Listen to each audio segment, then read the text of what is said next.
सर्वमङ्गलस्वरूपिणे देवी दुर्गाम्बिकायै मङ्गलम्। मङ्गलं कनकाम्बरधरे मङ्गलं विजयाचलवासिने सर्वगुणसम्पूजिते देवी नित्यं भवतु मङ्गलम्।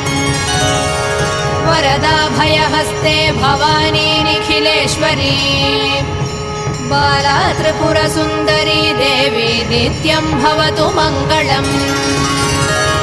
शुभमङ्गलदायिनी शिवे सौभाग्यदायिने इन्द्रकीलाद्रिनिवासिने तुभ्यं देव्यस्तु मङ्गलम्। कृष्णातीरनिवासिने गौरी कोमलस्वरूपे कमनीयकरे देवी तुभ्यं देव्यस्तु मङ्गलम्। कृष्णातीरनिवासिने